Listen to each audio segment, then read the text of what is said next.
Hello! It is a lovely morning. We are going to read today Snow White and the Seven Dwarfs. 1, 2, 3, 4, 5, 6, 7. A big surprise. Big. Here we go. Da-da-da-da.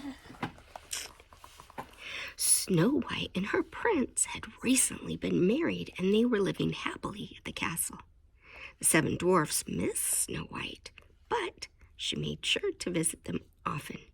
One spring day, Snow White went to the dwarfs' cottage.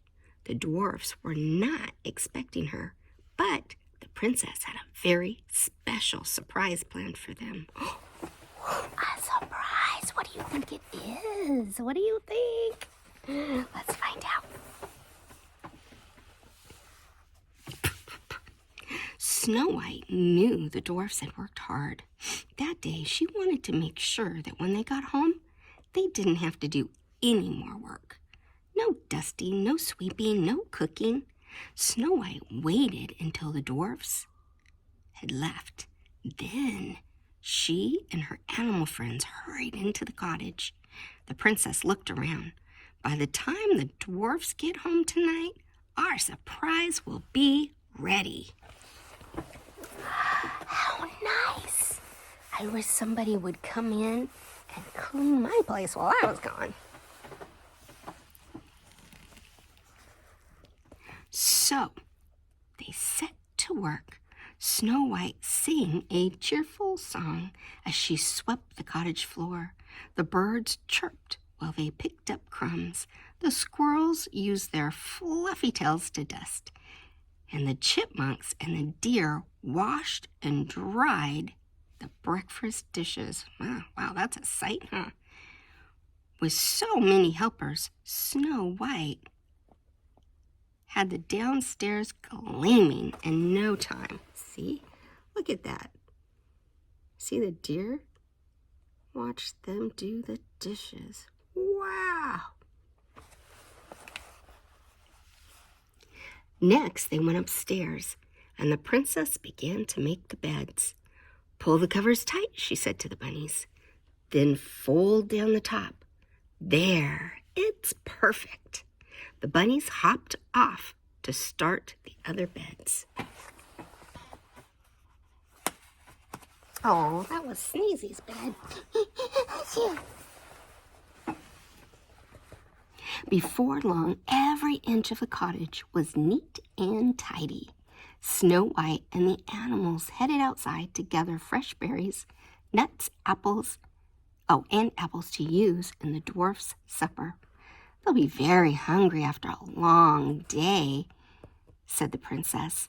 Luckily, the blueberry bushes had lots of ripe fruit, and the basket was quickly filled. I know what we'll make for dessert, Snow White told the rabbits. Blueberry pie. Next, the princess and her friends strolled into the meadow to find some wildflowers. Lovely, said Snow White, as she snipped a blossom. These will be perfect for the table.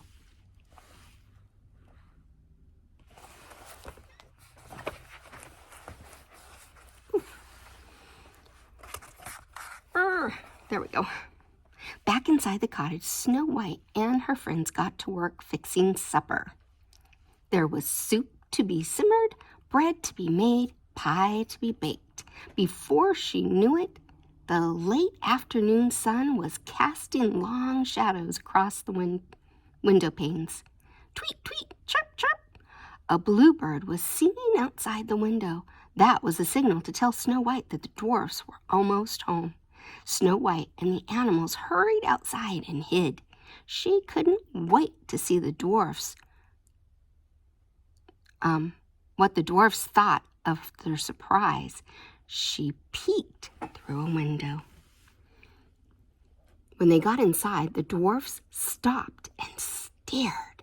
They couldn't believe their eyes.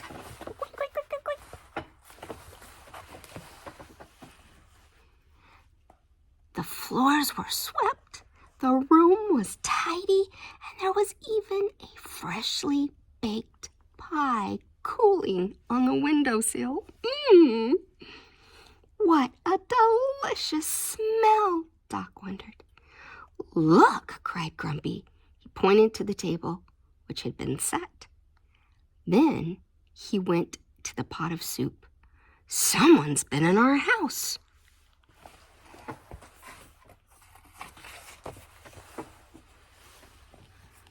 The dwarfs were confused. They tried to guess which dwarf had done all of this.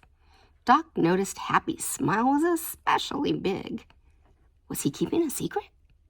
Dopey pointed out that Sneezy seemed super sneezy. Maybe it's because he had dusted and swept the cottage. Snow White giggled as she listened outside the window. They'll never guess that we did it, she whispered to the animal friends. When the dwarfs started to eat the pie, Snow White quietly headed home.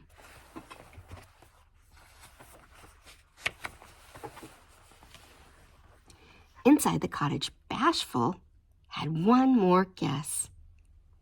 Whoever was behind the surprise would have to be one tired dwarf. Tired dwarf. Anyways, and who seemed sleepiest? Why, Sleepy, of course. The truth was, Sleepy wasn't the only one. After a long workday, their tummies pleasantly full, all 7 dwarfs were ready for bed. They couldn't guess, huh? Silly them. When they climbed the stairs, the dwarfs found one last treat. 7 neatly made beds and 7 perfectly fluffed pillows. As they drifted off to sleep, the dwarfs decided to tell their good friend Snow White about this wonderful surprise the very next time they saw her. See, there they go off to sleep. And they're going to tell her. Silly dwarfs, how could they not know after they lived with her for a while that it was Snow White coming back, huh? Well, I hope you enjoyed our story. I love you, and I hope you have a great day. Mwah.